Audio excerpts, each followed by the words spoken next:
Actually, the three presentations were a perfect setup for this panel conversation. So we've gone from thinking about data at a local level in a very traditional quantitative sense and how that's built into decision-making structures, to thinking about system reform and how Indigenous kind of priorities, preferences and values and leadership is built into the data system, way out into the edge of the space-time continuum, and then back to the local, and then back to geospatial. And that really comes to opening up the question of what is data and what sort of data that we're talking about, because we want to stretch people's thinking to say that there are multiple forms of data that can be used to the benefit of local decision-making and Indigenous development.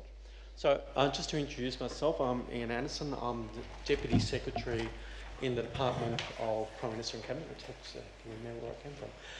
Been there for 6 months. One of my tasks over the next couple of years is to really lead the reform in thinking about data systems development. And I'll talk a little bit more about that this afternoon. What I want to do is, and we've run a little bit over time, is to maybe just open up the conversation for about 30 minutes. It will take us a bit further behind time. But I might just invite those who haven't spoken to just introduce themselves and to say something about what they think, you know, what is data? Just stretch our imagination about what we're thinking about. So, look, I'm Jochen Mueller. I come from German potato farmer stock, so I'm not Indigenous in an Australian sense, and I work on wastewater and human biomonitoring on exposure of people, like drugs in communities using wastewater. I'm Vassilis Kotaskos. I'm from Greece, but I now live here. I'm a professor of human-computer interaction here at the University of Melbourne, and the work we do looks at what kind of new data can we get from smartphones and other commodity technologies that we use in our daily lives. So that's where the data comes from. And what are the cool and maybe scary things we can do with all the data that we're collecting? Do you want to give us an example? Scary. Yeah, scary. Okay, so I guess most of you use Google Maps or some kind of map application, right, to get around, and that has traffic data built into it, right? And I wonder if you ever thought about, well, how does Google know the traffic? It's actually using data from your phone. When you're using that service, it's tracking you and the thousands of people around the city.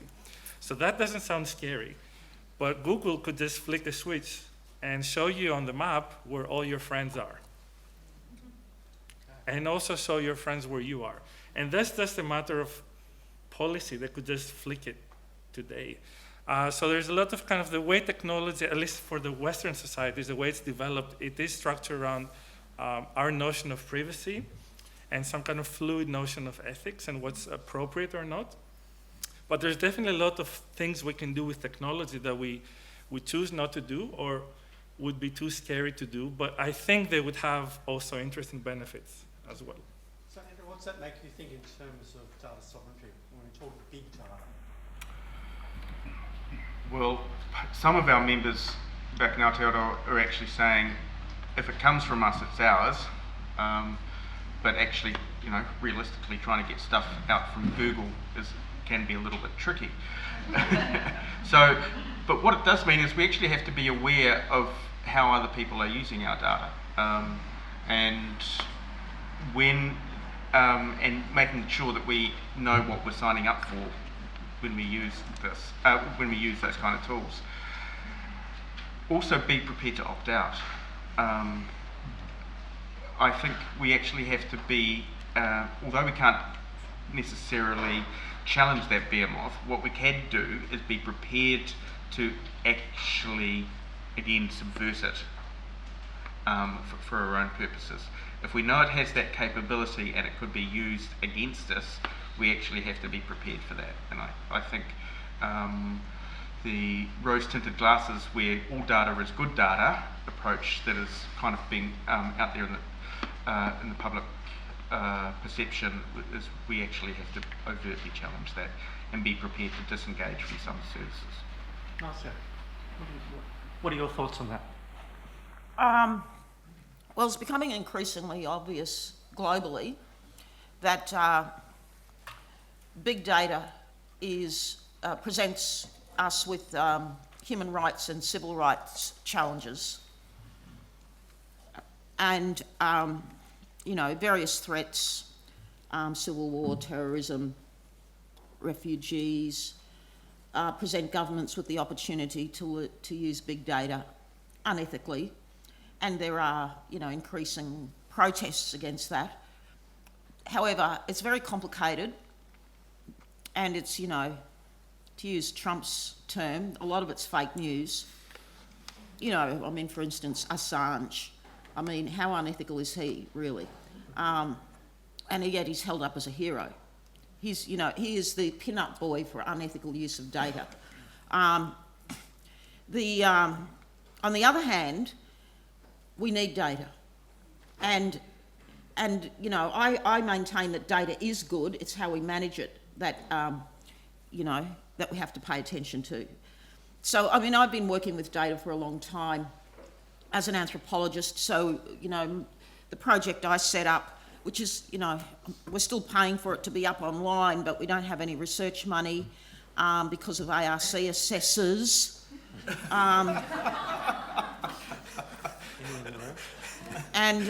So that's the Agreements, Treaties and Negotiated Settlements database, which is an interactive database of Indigenous agreements.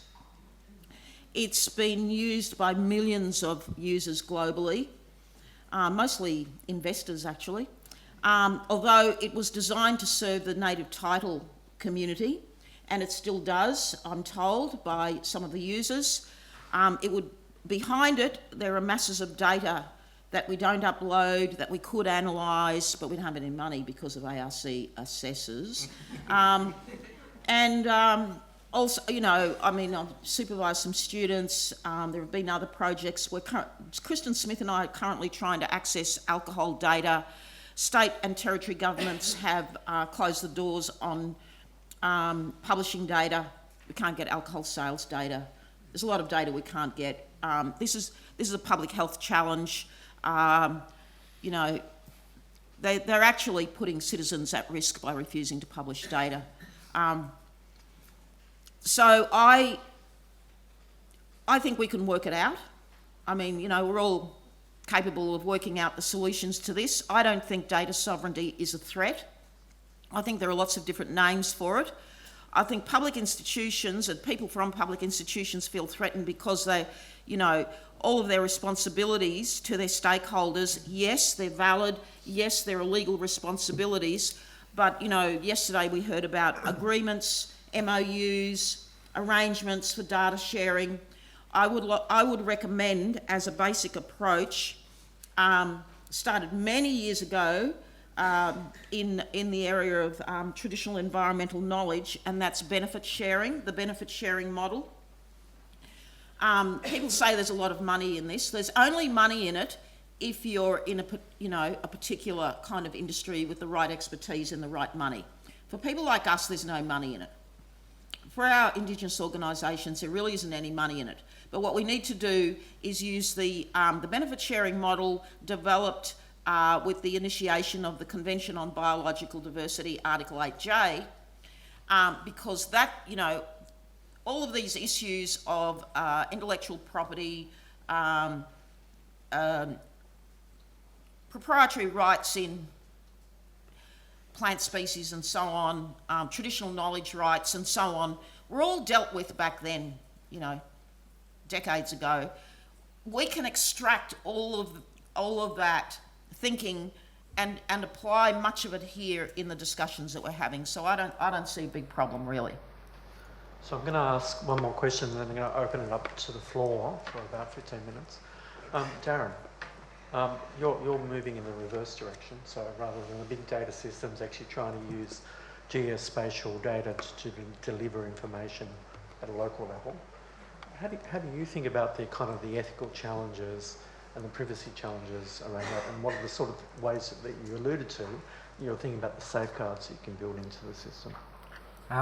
Well, probably the main reason why I want to be able to use this particular type of software is that there are ways that you can visually distance yourself from the underlying data without exposing that data. And by creating maps or visualizations, you can do percentages, you can do rate per thousand, and you can still show patterns of behaviour without exposing the privacy of individual clients. Of course, some of the work we're doing, particularly with hospital data, and we've got huge amounts of hospital data in there, and we can filter that by Aboriginal status.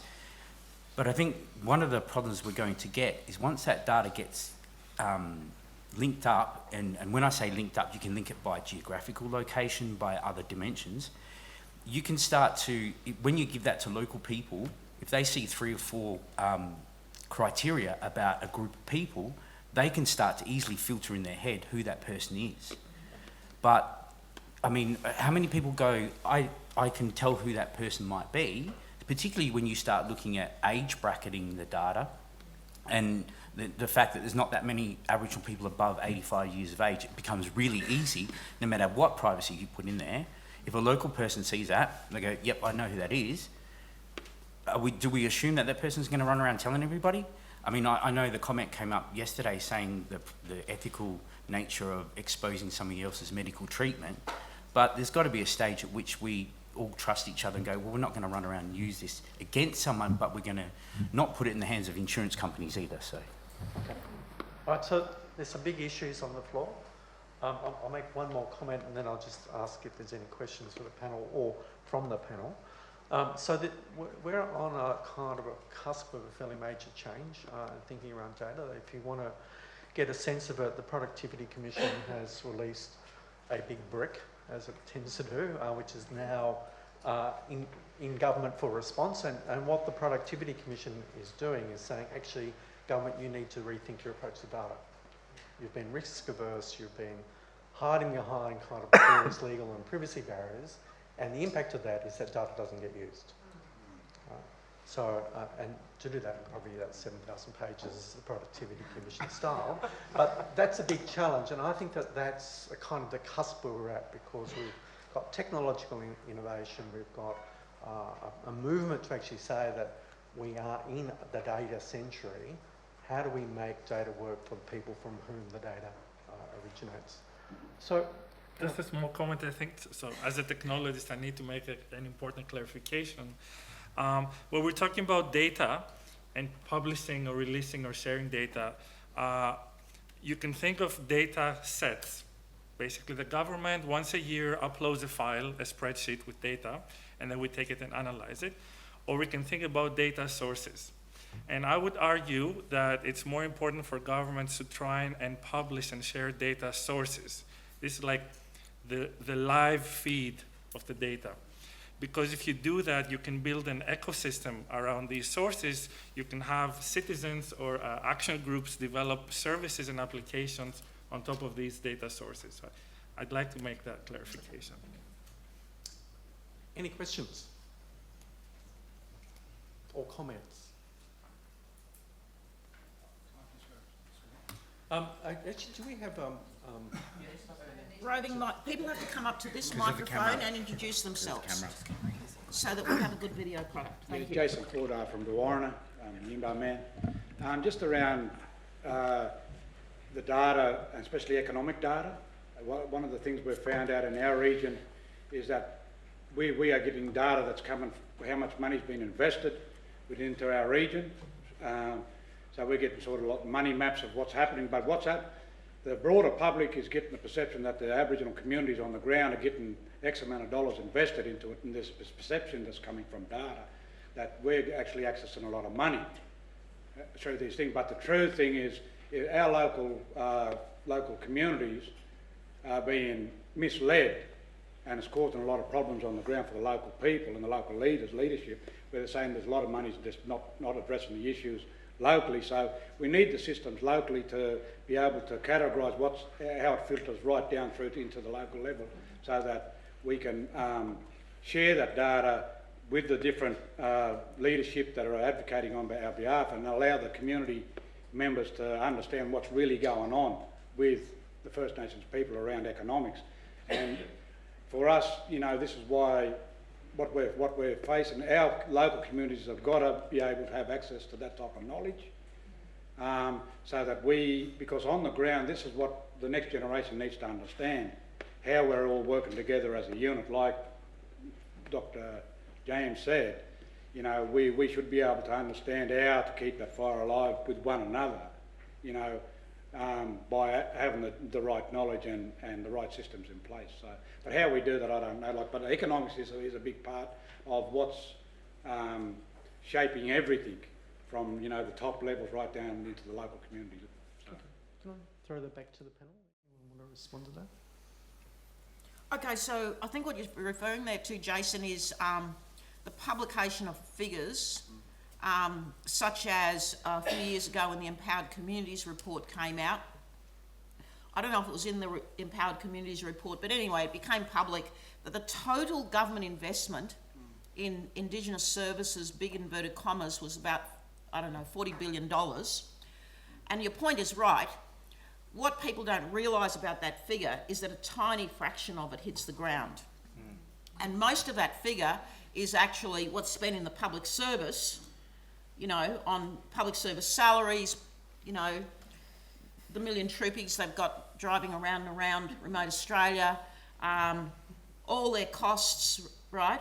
Yeah. The actual part of it, that is the investment in the local community to pay for the childcare, the doctor or whatever, is a tiny fraction of that.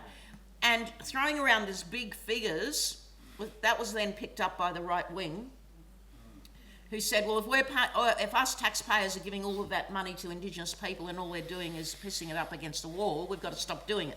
Yes, it was a bad mistake to let that figure out there because idiots who don't know what we're talking about, and I'll name names, Andrew Bolt, don't, you know, that's a very handy little, you know, stat for him, but of course it causes immense damage to our cause. So, yeah, it's, you know, the point that Maggie was making yesterday about context. Yeah, yeah, and interpretation.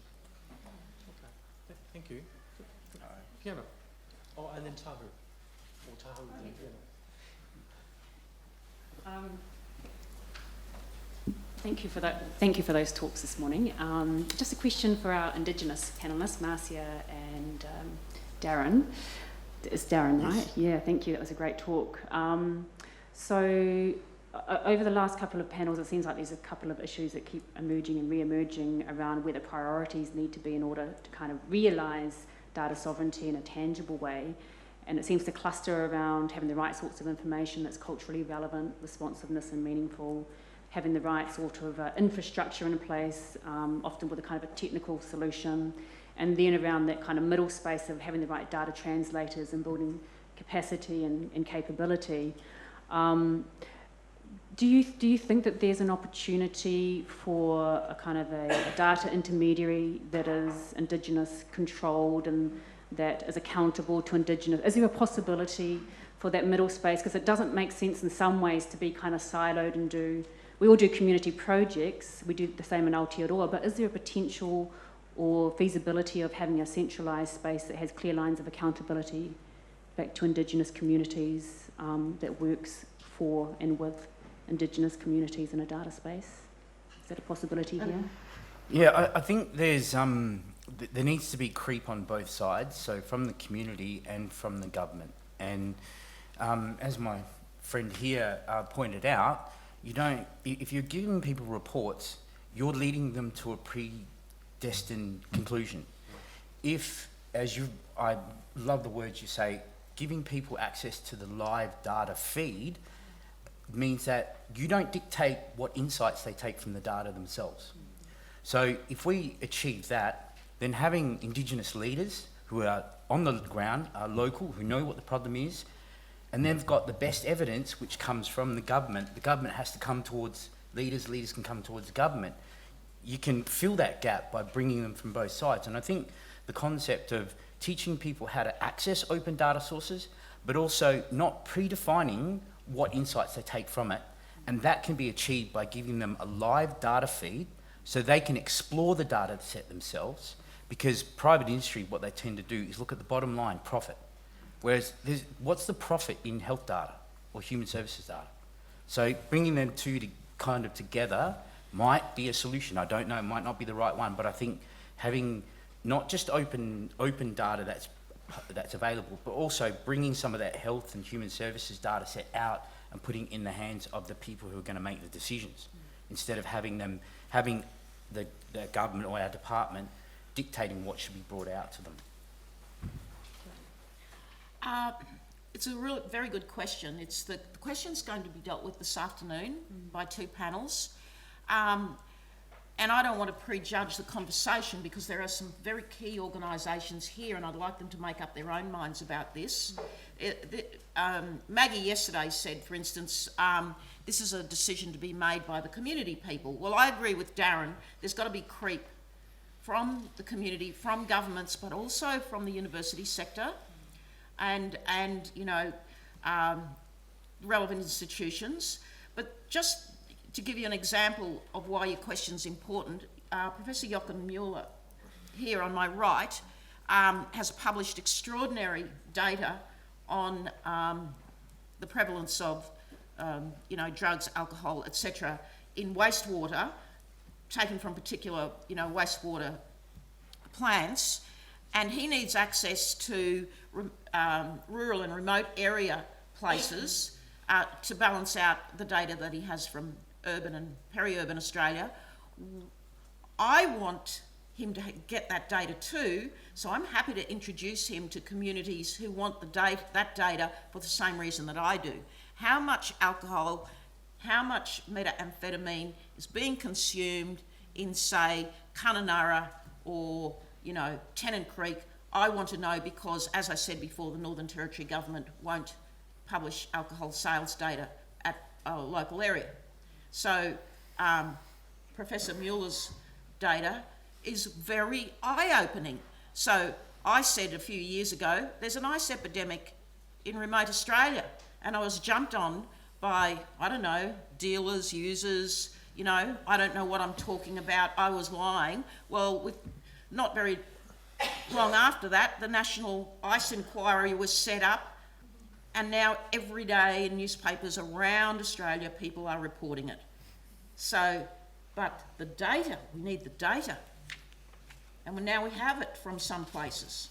And I want that data from remote Australia too. I want to see it published. Just as a citizen, there's so much denial about drug use, and there are massive criminal networks who are able to shut down the information being publicised. Well, if we've got the data, we can make it really obvious that there is, say, a drug problem here, here and here. And all the lies about it, are simply that, lies. And the same goes for alcohol. The alcohol industry lobbies against us relentlessly.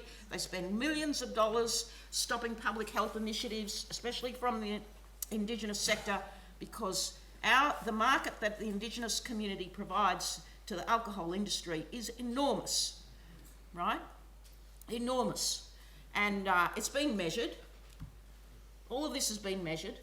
So, there's not just an opportunity for collaboration, there's an urgent need for collaboration. And yes, we have to work out how to do that. And so I just realised I didn't introduce myself. Apologies for that. I'm Tahu Kukutai from Aotearoa, New Zealand. And author of Indigenous Data Sovereignty, with John Taylor. And the reason I ask that question, and we'll return to it later when I'm having an opportunity to say something, this is a very real issue that we're also grappling with, as Andrew alluded to in his talk as well, is how can we work collaboratively internally as Indigenous peoples, retaining our own mana whenua, retaining our own authority and autonomy in our own lands, but how can we upscale that, work collectively towards a common vision? Because underneath it all, we do have a common vision for self-determination, and data is part of enabling that. So it's great to be able to share those thoughts around how we can achieve that. It's very important. Thank you. Thank you. Yeah, thanks, Marcia. Thank you very much, Fiona Stanley, Telethon Kids and Uni Mill. My question actually is also similar to Tahu's, and it's really about, we've got incredible examples here at this conference of where Indigenous data sovereignty is happening at local levels. Outstanding examples yesterday and again today. And yet there is this mismatch between all of the data sets that you've got here listed and the ability of an Indigenous voice to get in and make it happen. We had almost every one of the presentations yesterday running on the smell of an oily rag, and how, I mean, it's almost a question to you, Ian, about what's happening and how can we make it work to actually get that Aboriginal voice into how these data sets across all of these things, not just the Commonwealth data sets, the opening up of the agency data, which we all support, and the record linkage, how do we get a real Indigenous voice there? Do we put people into PM&C? Do we actually get an ability to fund these community-based programs and upskill them? Obviously, yes, that's true. How do we do it? I think it's really, really important, and I'm anxious about it. So I will answer that. No, actually, I'm going to answer that question by actually saying that is the problem we need to really find some solutions for. One of the observations there is not, people they give data, but they give data into institutions. There's no single institution that controls data in this country. So we've got to think in a much more sophisticated way. This is beyond advisory committees, it's beyond a single mechanism. I think there are a number of threads to thinking this through. One is about how do you build Indigenous data capability leadership, and I mean that in a very broad way. The sort of leadership that Paul was demonstrating. That's a data capability leadership. That's talking about, I'm thinking about my community and my region, and what's the information I need in order to lead change, in order to broker change and build accountability. That's one end of it, and at the other end is the quantitative data specialist, of which there are growing numbers in the Indigenous world, who can actually lean to thinking about interpretation, analysis, and bring that kind of perspective into the data systems. And then I think, Tahu, you're onto something. I can't see you, sorry. That's where you are. We need to think about what are the platforms that we can build to actually build data governance. Now, it's not necessarily in a direct line of sight where data might be housed, but how do we build those platforms? Because there's no single way of kind of bringing all that together. There's not a Commonwealth mechanism that I can build that can stretch across the whole Commonwealth and all the data agencies and so on. We've got to think about how we build that, grow the creep, yeah? Build the platform in the middle that can actually accelerate Indigenous leadership, I'm thinking. What that looks like, I'm not sure. But I think that's the fundamentally important question in order to realise all those sort of ambitions that's a go. Ask me in 6 months' time and I'll have a more sophisticated answer, probably. Does the panel want to address Fiona's questions? Well, I think this is a great opportunity to hear from Jochen about his work. Yeah. I've introduced him to some people in the room, but I know there are other, people from remote communities and rural communities here who need to know about this work. It's very important because we've all talked about this. I guess I'm put on the spot. I have, first let me say, it's very difficult sometimes to say what data when is data ready to go out? And what does data mean? I just want to say that. But so our wastewater work is really a window of opportunity to be really quantitative, and it's about trends. For us, it's really the most important thing is about seeing whether an intervention or whether what we are doing is working. And it's really quantitative assessment of what people consume in a community, because they go to the toilet and then the toilet goes into the wastewater system. And you can actually measure very easily these days how much methamphetamine, alcohol, tobacco, cocaine is used in the community. We are really working on health markers.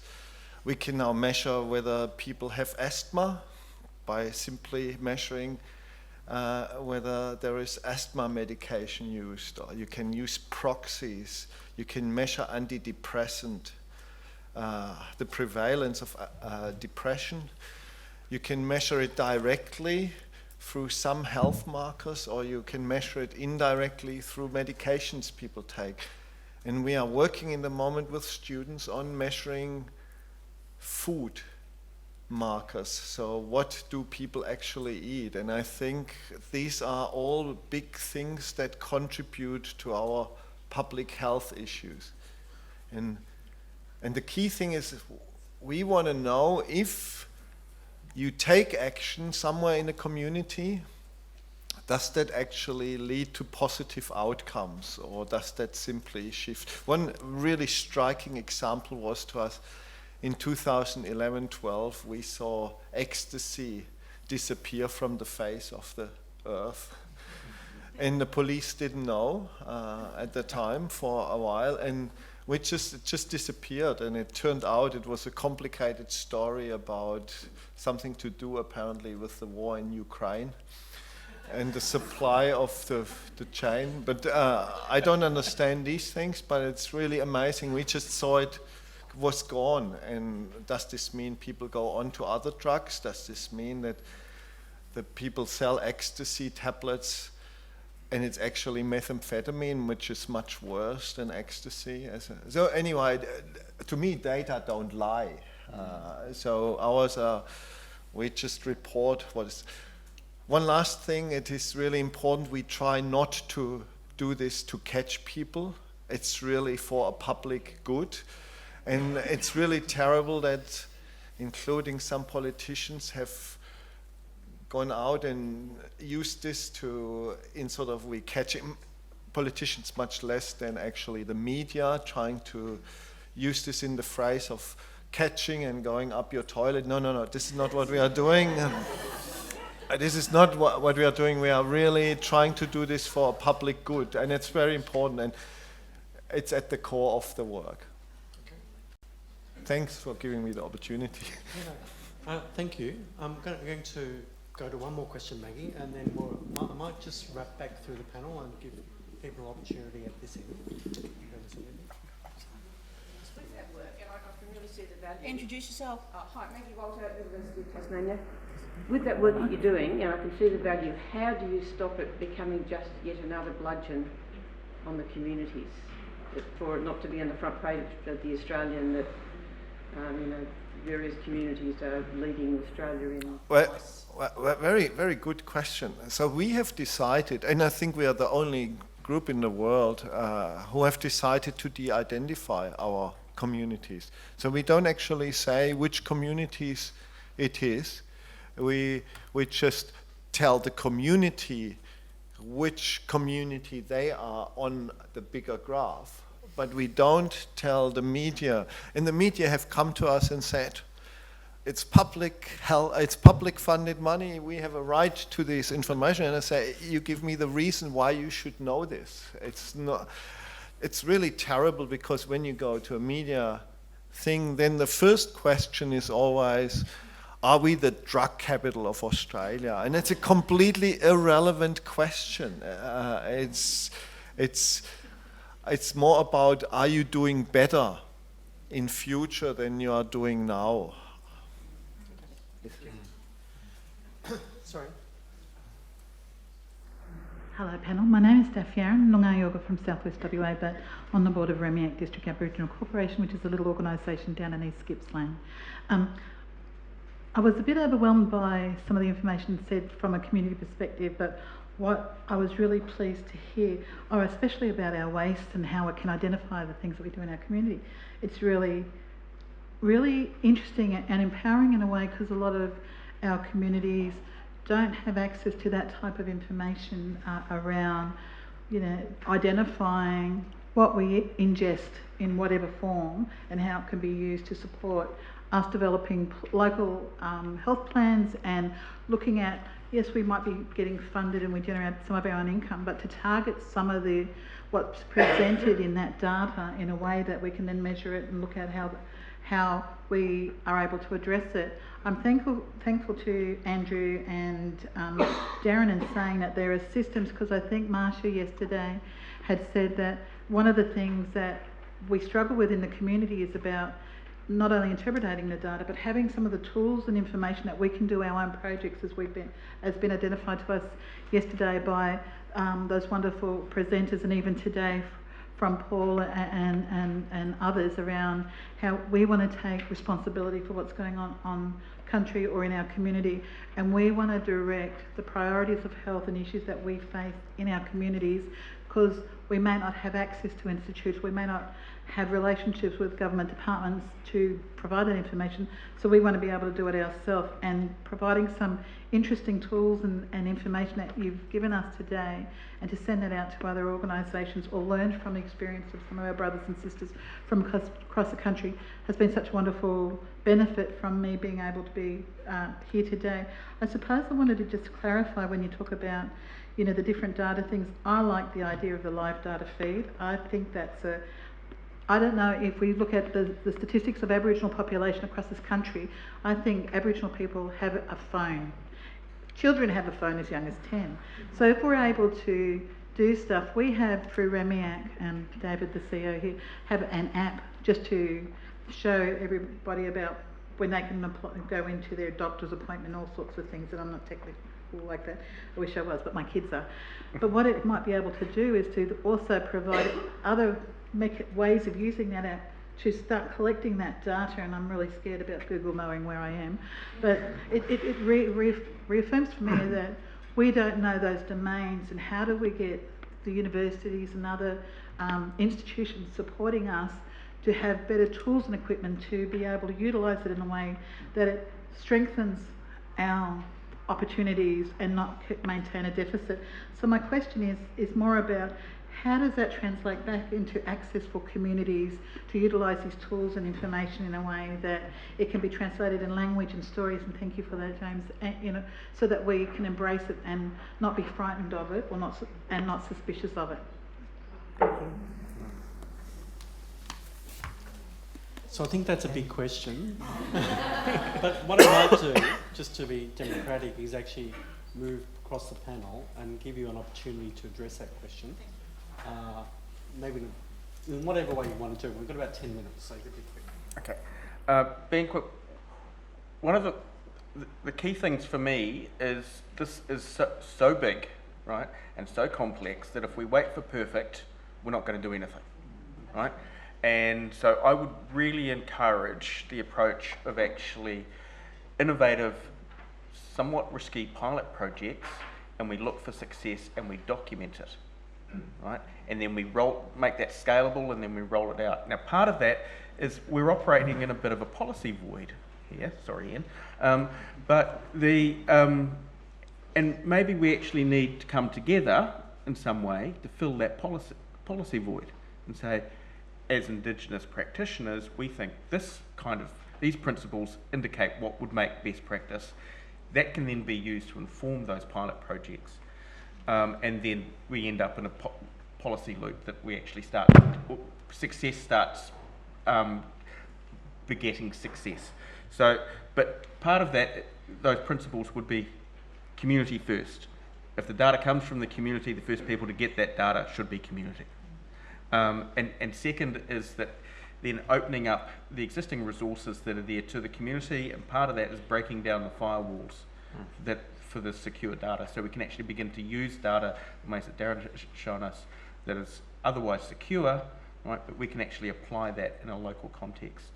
And there's some really good stuff that's happening, including some work that's about to happen at ANU, funded by the ADF, right, about different layered access to data sets. And I think we need to start looking for allies. But the main thing is we need to drive this and come together and give that policy foundation to kick off those best practice examples. Yeah, I mean, that I would pick up there. Speaking of taking pilot projects and running them and scaling them up, using whatever resources and policy frameworks that are already in place. So I work primarily for a native title service provider in Redfern, which has jurisdiction over the whole of New South Wales. Native title is a broadly litigious kind of instrument by which traditional owners can claim back rights over land and resources. But because the jurisdiction is so large and because so many different kinds of data are treated as usable evidence in a court setting, we, for the last 12 years that I've been there, have been dragnetting any and all information for any and all Indigenous Aboriginal people in New South Wales and the ACT. Now, when I arrived at NTSCorp, it was typical organisation in the sector. It had compactuses full of document boxes and so forth. The first thing that we did was, the first thing that I did with the background that I had was to build a relational database that we could then use to pool all of the digitised material. The second thing that we did was bring together all of the pre-existing research by consultants, okay, which involved bringing together a lot of genealogical material and then recast it in a more sophisticated sort of model, right? So using network models rather than straight off the shelf genealogical models. And that immediately opened up what became a sort of a framework for capturing all kinds of data classes. So as soon as we were able to build a kinship network for the population of Southeast Australia, each individual became a data point. And then we were able to attribute metadata to each one of those individuals. So every single piece of data that came in, be it an Aboriginal Welfare Board record, and prior to that a Protection Board record, be it school enrolment records, be it census data, be it birth, death and marriage certificates, whatever, we can then attribute to each one of the data points, each one of the individuals in the network. So, in the last 12 years, what's happened is that we've now, the database has accumulated 750,000 individual names.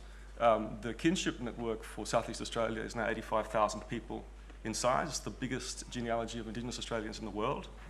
And the metadata, turns out, is extremely useful on a range of fronts, particularly the health data, because it captures all of this mortality, migration and fertility statistics, which is usable on a whole range of fronts, as well as education data in terms of school enrolments, finishing ages, and all that sort of stuff. I've been presenting on this for about 10 years in a native title context, in native title forums, and it just hasn't been picked up.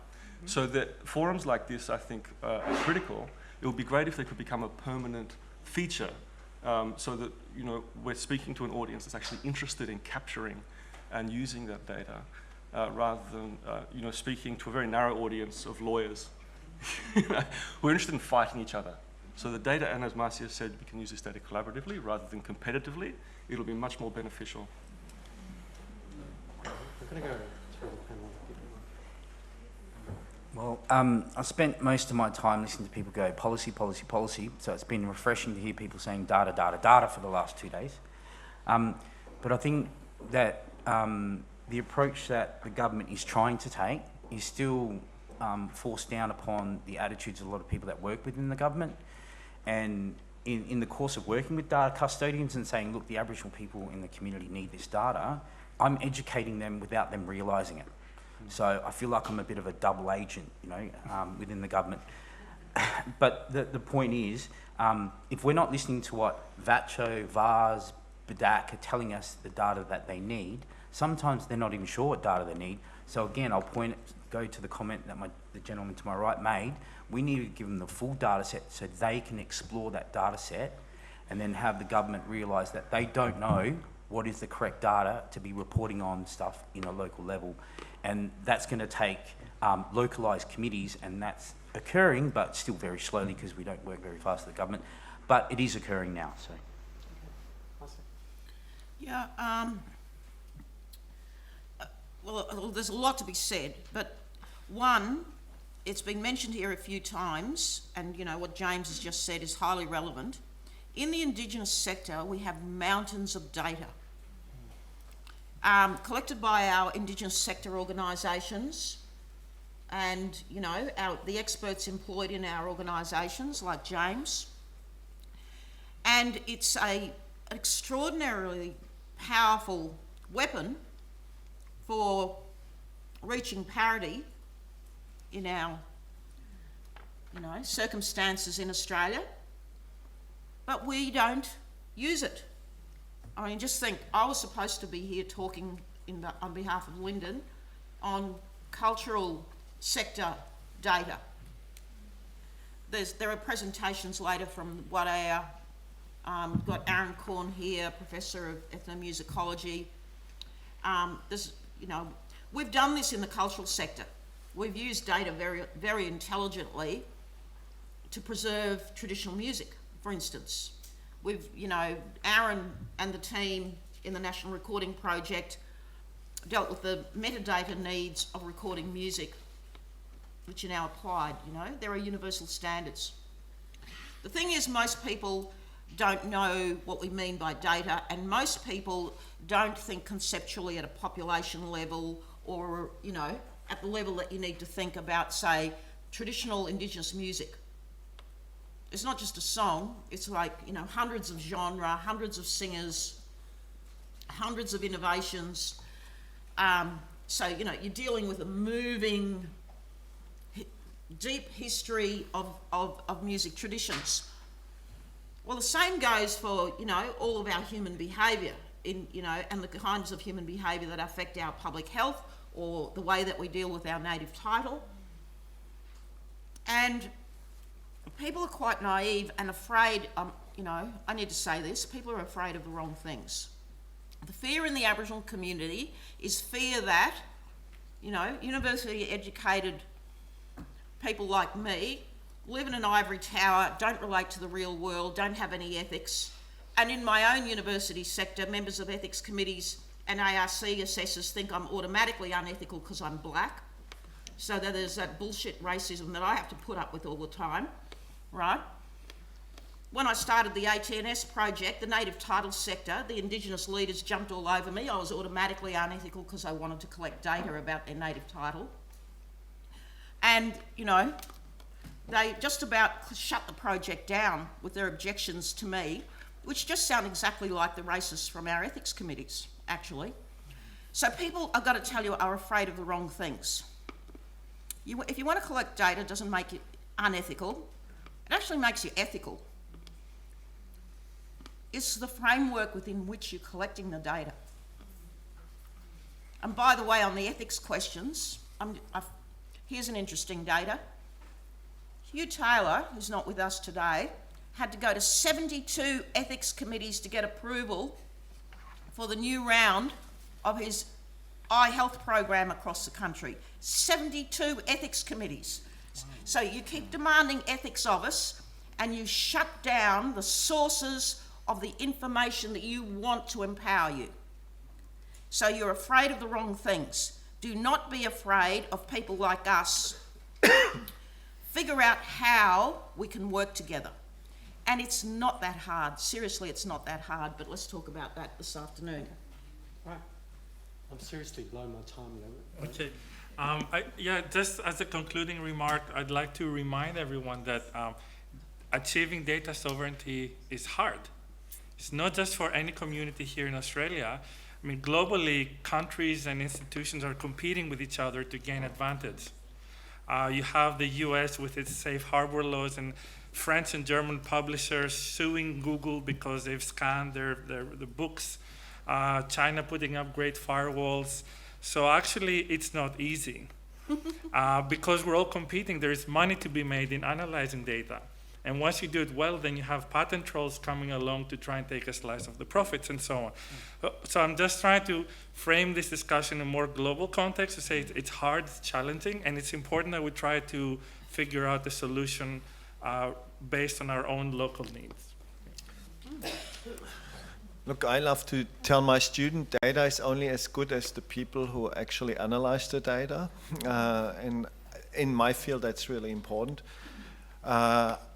And data is sometimes, the government has to be careful to release data. And there's a discussion in the moment, for example, on firefighting foams, perfluorinated chemicals. I can measure perfluorinated chemicals in the blood of each individual in your here, sitting here.